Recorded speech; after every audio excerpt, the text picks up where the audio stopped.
안녕하세요. 경동대학교 외식사업경영학과 김민환 교수입니다. 소믈리에 자격을 취득하기 위한 와인의 분류에 대해서 살펴보도록 하겠습니다. 와인은 포도를 가지고 만들죠. 순수한 포도만을 가지고 만들어내고 있습니다. 물도 포도즙에서 나오는 즙을 가지고 만들기 때문에 100% 자연산이라고 보시면 되겠습니다. 자, 첫 번째, 색깔에 의해서 분류할 수가 있는데 색깔은 레드 와인, 화이트 와인, 로제 와인이 있습니다.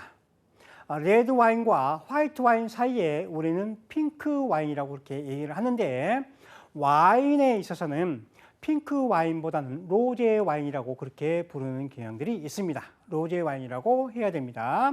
그리고 레드 와인 같은 경우는 포도를 수확한 후에 포도 껍질과 알갱이를 다 넣어서 술을 만들기 때문에 색깔이 붉으스름한 와인이 되는 것입니다.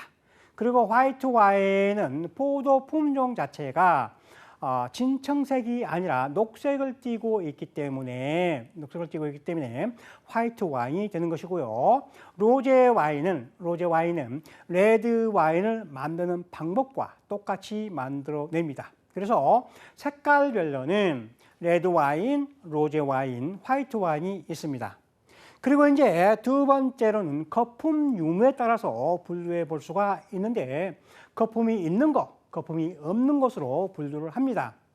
그리고 이제 거품이 있는 와인들은 우리들이 흔히 즐겨 쓰는 말로 스파클링 와인이라고 얘기를 합니다. 그리고 이제 와인 속에 스파클이 없는 와인들을 그냥 스틸 와인, 그냥 와인 이렇게 부르고 있는 거예요. 또 스파클링 와인 중에서 세계적으로 유명한 와인이 있죠. 그것이 바로 샴페인입니다. 샴페인. 영어로는 샴페인이지만은 불어로는 샹파뉴라고 이렇게 부릅니다. 프랑스의 샹파뉴 지방에서 생산되는 스파클링 와인을 얘기를 합니다. 그래서 거품 유무에 따라서 스파클이 있는 것, 스파클이 없는 와인으로 분류를 하는데 우리는 대부분의 와인들이 스파클링이 없는 와인들을 즐겨 보실 수가 있는 것입니다. 그리고 이제 맛에 의해서 분류해 볼 수가 있는데 와인의 맛은 스위트하다, 스위트하지 않다 이렇게 크게 나눌 수가 있는 거예요. 그래서 와인 속에 포함되어 있는 당분이 다 발효하지 않고 남아있을 경우에는 스윗한 맛을 내는데 그러한 와인들을 약한 당분이 30g 이상이 됐을 때를 우리는 스위트 와인 이렇게 부르고 있는 거예요. 그리고 이제 당분이 4g 이하가 됐을 때는 드라이라고 이렇게 부르고 있습니다. 이것은 와인 전문 용어이기 때문에 그대로 받아들이는 게 좋습니다. 그리고 이제 중간에 4에서 8, 또 8에서 30g 내외에 있는 와인들은 미디움이라는 말을 써서 미디움 트라이, 미디움 스위트 이렇게 부르고 있는 것입니다. 그리고 이제 알코올 첨가에 의해서 분류해 볼 수가 있는데 와인을 만들 때 주정이라는 것은 알코올을 얘기하는 것이죠. 주정을 와인 속에 넣어버려요. 그러면 이제 주정이 알코올이 높아지겠죠. 네, 높아진 그러한 와인들을 얘기를 하는데 유명한 산지가 스페인의 쉐리 와인, 포르투갈의 포트 와인, 그 다음에 마데이라 와인이 있습니다. 이것이 3대 주정 강화 와인이라고 이렇게 부르고 있죠. 그래서 주정을 첨가한 와인, 주정을 첨가하지 않는 와인 이렇게 분류해 볼 수가 있습니다. 그 다음에 이제 농도에 의한 분류를 해볼 수가 있는데 가벼운 농도, 무거운 농도 이렇게 구분해 볼 수가 있는데 농도라는 것은 무엇이냐면은 쉽게 설명드려서 우리들이 이제 물과 우유와 막걸리가 있다고 생각해 봅시다. 그러면 이제 물은 우리가 목넘김이 좋고 굉장히 가벼운 느낌이 들고 막걸리는 걸쭉한 느낌이 들죠. 그랬을 때 입안에 느껴지는 그 감각 그런 것들을 얘기를 하는 거, 질감과 농도를 얘기하는데 물처럼 가볍게 느껴지는 것들은 라이트 바디 와인, 바디라는 말을 써서 표현해 주고 있습니다. 그리고 이제 걸쭉한 와인, 입안 가득 찬 걸쭉한 와인, 뭐 떡떡한 맛도 나고 뭐 알코올 냄새도 나고 그런 와인들은 풀 바디, 입안 가득 찼다, 풀 가득 찼다. 그래서 풀 바디 와인을 이렇게 얘기를 합니다. 그리고 이제 중간에 어중중한 그런 모습을 보이고 있는 와인들은 미디움이라는 말을 써서 미디움 바디 이렇게 표현해주고 분류를 하고 있습니다.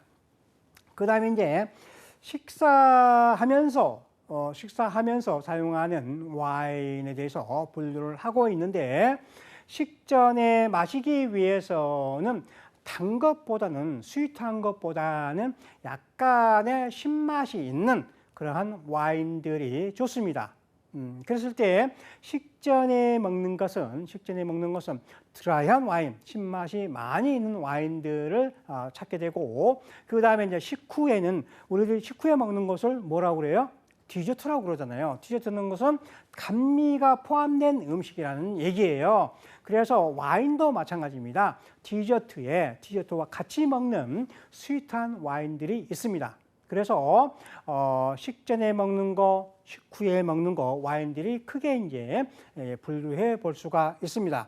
그리고 이제 마지막으로 생산 대륙에 의해서 분류한 것이 있는데 생산대로 크게 분류하자면은 유럽 국가들은 이제 구세계 와인 이렇게 부르고 있고 미국이라든지 칠레, 호주, 남아공 그런 나라들은 신세계 국가라고 부르고 있습니다. 이번 시간에는 이제 와인을 어떻게 만드는 것인지에 대해서 한번 살펴보도록 하겠습니다. 굉장히 복잡한 도식이 그려져 있는데요. 처음에 포도를 수확하게 되면은 이러한 와인 공장으로 포도를 가져와서 이런 틀에 넣게 됩니다. 이런 틀에 넣게 되면은 와인을 이제 포도를 이제 분쇄를 해요. 분쇄를 해서 와인 양조를 하게 되고 그 다음에 이제 양조를 하게 되면은 양조를 다 끝나고 나면은 이제 딱 짜죠. 그래서 껍질 같은 거 그런 것들을 버리게 됩니다. 그리고 이제 숙성시켜서 판매하게 되는데 그 순서들을 한번 살펴보고 제가 설명해 드리도록 할게요. 자, 먼저 포도를 수확해 놓으면은 먼저 가져와서 파쇄를 합니다. 포도를 진이겨야 되겠죠. 레드 와인은 껍질째 다 넣어서 이렇게 진이깁니다. 진이겨서 그 다음에 이제 SO2를 첨가를 해요. 아항산염이죠. SO2는 색깔을 곱게 만들고 미생물들을 활성화시켜주고 그 다음에 또 여러 가지 균들을 없애주는 역할을 해요. 그러니까 와인 만드는데 없어서는 안 될 성분이에요. 자, 그 다음에 이제 발효를 시키는데 발효라는 것은 무엇이냐 하면은 발효할 때 설탕이 반드시 있어야 돼요. 설탕이라는 것은 포도가 자연적으로 광합성 작용해서 자연적으로 생성이 되는 당분을 얘기하는 거예요. 우리나라 같은 경우는 일조량이 부족하다 보니까 당도가 많이 떨어져요. 그렇기 때문에 인위적으로 설탕을 첨가하는 방법을 쓰고 있습니다. 그렇지만 이제 일조량이 풍부한 뭐 칠레라든지 프랑스라든지 이태리 그런 국가들에서는 설탕을 거의 안 쓰고 있습니다. 포도 자체에 있는 당분을 가지고 만드는데 당분에 의해서 거기에 당분에 효모를 집어넣게 되면은 이것이 화학적인 반응을 일으켜요.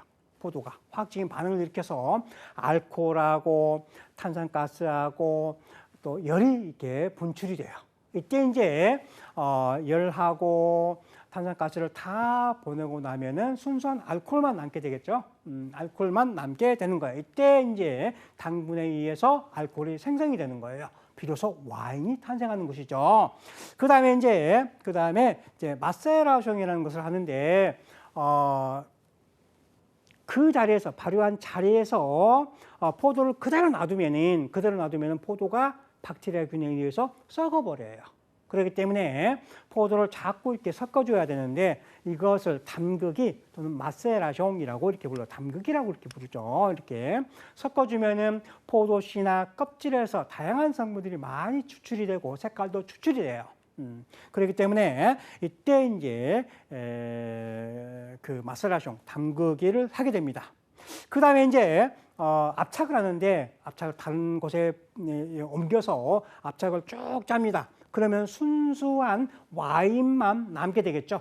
포도 껍질이라든지 씨라든지 그런 것들은 이제 쭉 남게 돼요. 그리고 이제 와인만 순수하게 걸러냅니다. 걸러내고 나서 이제 2차 발효를 실시하게 되는데 2차 발효를 실시하는데 이것은 뭐냐면 유산 발효라고 그렇게 얘기를 합니다. 유산 발효라는 것은 뭐냐면은 젖산, 유산. 젖산, 이제 사과산이라든지 그런 것들을 부드럽게 만들어주는 발효예요. 그래서 레드 와인 만들 때 가장 중요한 것이 이 유산 발효예요. 유산 발효. 그래서 레드 와인은 신맛이 그렇게 중요하지 않기 때문에 신맛을 부드럽게 만들어주는 발효를 반드시 실시를 해요. 이것은 박테리아에 의해서 실시하는 거예요. 그 다음에 이제 발효가 다 끝나면 유산 발효가 다 끝나면 이제 비로소 숙성을 시킵니다. 오크통에 숙성시키고 또는 이제 스테인리스 통에다가 숙성을 시켜서 브랜딩을 합니다. 와인을 이제 혼합을 해서 이제 병입을 해서 판매하게 되는 것입니다. 자, 그 다음에 이제 화이트 와인 양조 방법에 대해서 살펴볼게요. 화이트 와인은 레드 와인 만드는 방법과 거의 유사한데 화이트 와인은 색깔이 필요 없죠. 그리고 이제 색깔이 와인에 들어가면 화이트 와인이라고 할 수가 없잖아요. 그래서 포도를 먼저 수확한 다음에 짜버려요. 짜고 순수한 즙만, 포도 주스만 가지고 발효시키고 또 유산 발효시키고 또 숙성시켜서 병입해서 판매하게 됩니다. 그래서 레드 와인과 화이트 와인의 중요한 차이점은 무엇이냐? 압착, 먼저 짜버리는 것을 먼저 하느냐, 늦게 하느냐. 레드 와인은 발효시킨 다음에 압착을 하고 화이트 와인은 발효하기 전에 즙만을 뽑아내기 위해서 먼저 압착을 한다고 보시면 되겠습니다. 자, 다음은 이제 스파클링 와인 만드는 방법인데요. 스파클링 와인은 와인 속에 거품이 들어있는 거죠. 거품이 들어있기 때문에 이 거품을 어떻게 뽑아내느냐, 그것이 관건이에요. 그래서 전통적인 방법으로 만든 방법하고 현대적인 방법으로 뽑아내는 방법 두 가지가 있는데 전통적인 방법은 샴페인 만들 때 쓰는 방법이에요. 그리고 이제 기계적인 방법은 우리가 일상생활에서 늘상 보는 저가의 와인들, 그런 와인들은 전부 다 기계로 만들어요. 자, 그 차이는 뭐냐면은 지금부터 제가 설명해 드릴게요. 자, 포도를 수확하면 이제 압착을 먼저 합니다. 압착을 하고 나서 그 다음에 즙만을 가지고 발효를 시켜요. 발효는 뭐냐면은 당분에 의해서 효모를 첨가되면 당분이 효모의 영향을 받아서 알코올과 탄산가스가 스파클이 나온다는 거예요. 이 스파클이 나옵니다. 그 다음에 포도즙들을 다 혼합을 해요. 혼합을 하고, 그래서 여기서 중요한 것은 뭐냐면은 와인은 혼합의 예술이라고 합니다. 한 군데 포도밭에서 나온 와인들은 지극히 좋은 품질의 와인 아니면은 거의가 다 혼합한다고 보시면 되겠어요. 그리고 이제 혼합한 다음에 이제 병에다가 병입을 합니다. 와인을 만들었다면 이제 병입을 해요. 병입을 하면서 설탕하고 효모를 집어넣습니다. 그러면 설탕하고 효모가 들어갔기 때문에 병 속에서 또다시 발효를 일으키게 됐죠. 또다시 발효를 일으키게 됩니다. 그렇게 놔두면은 이제 또다시 발효가 일으키게 됩니다. 그 다음에 이제 계속해서 병채로 숙성을 시켜 놓습니다. 그러면 서서히 발효가 일어납니다. 그 다음에 이제 발효가 거의 끝나면은 와인 속에 병 속에 효모가 죽어 있는 찌꺼기라든지 여러 불순물들이 떠다닐 수가 있어요. 그러면은 그 효모에 죽은 찌꺼기들을 빼내야 되겠죠. 병 속에서 빼내야 되는데 그러한 것들을 빼내는 작업이 또 필요합니다. 빼내는 작업들이 또 필요하고 나서 그 다음에 이제 와인이 맑게 되면은 그때 이제 막습니다. 막고 이제 숙성시키고 난 다음에 이제 숙성시키고 그 다음에 찌꺼기도 제거하고 또 보충도 시켜주고 이렇게 해서 마무리를 짓습니다. 그래서 이렇게 만드는 방법이 알코올 발효를 전통적인 방법 샴페인 만드는 방법에서는 2번 실시한다는 거예요. 그리고 그것도 또한 병 속에서 이렇게 실시하는 방법이라고 보시면 되겠습니다.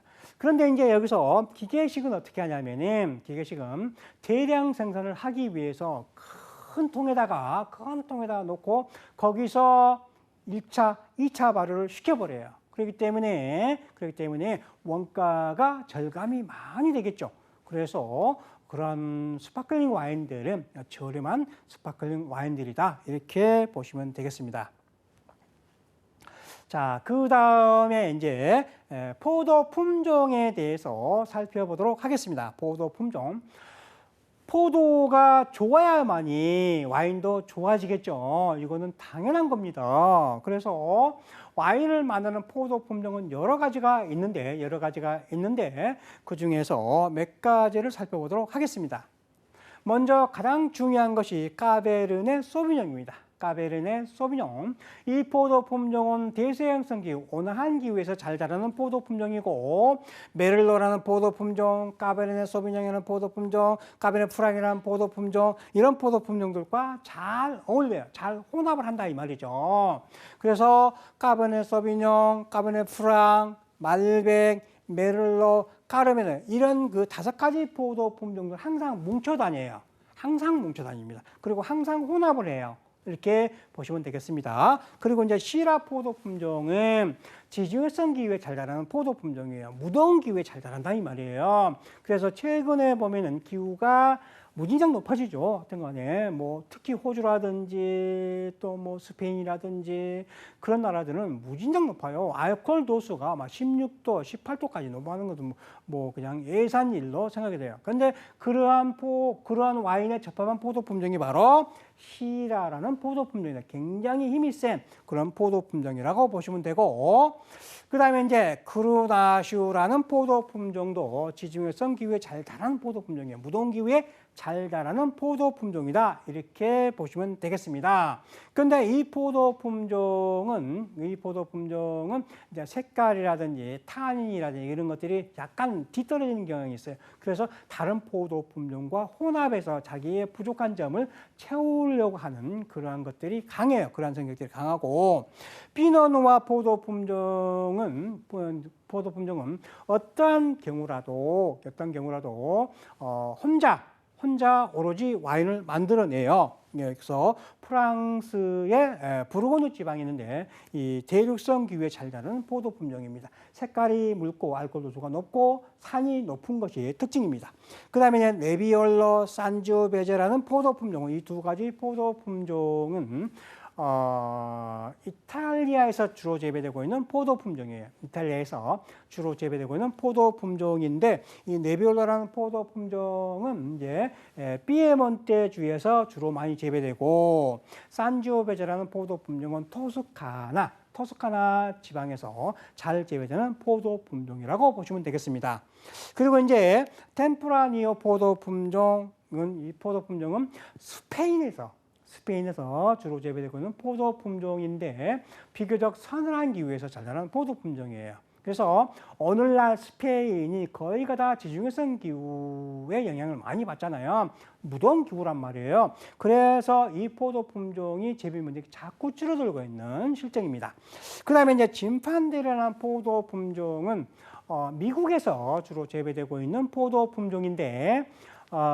우리나라에서는 화이트 진판델이라는 와인으로 유명해요. 이 레드 와인용 포도 품종을 가지고 만들었는데 화이트 와인처럼 만들었어요. 그래서 색깔이 핑크색을 띠고 있고 맛은 약간 달아요. 그래서 굉장히 유혹적인 와인으로 사랑을 많이 받고 있는 포도 품종입니다. 자, 그 다음에 이제 화이트 와인 포도 품종은 중에서 가장 중요한 포도 품종이 샤르도네라는 포도 품종입니다. 이 포도 품종은 프랑스 부르고뉴 지방에서 재배되고 있는 포도 품종인데 다른 나라 뭐 이탈리아나 스페인, 칠레, 미국, 뭐 아르헨티나, 호주 와인을 생산해내고 있는 여러 국가들에서 가장 많이 재배되고 있는 포도 품종이 샤르도네예요. 샤르도네. 그리고 이 포도 품종으로 만든 와인들은 과일량이 많이 나요. 그래서 와인을 처음 접하시는 분들도 부담 없이 즐길 수 있는 와인이라고 보시면 되겠습니다. 이 포도 품종만 오로지 단일 포도 품종으로 가지고 와인을 생산하고 있습니다.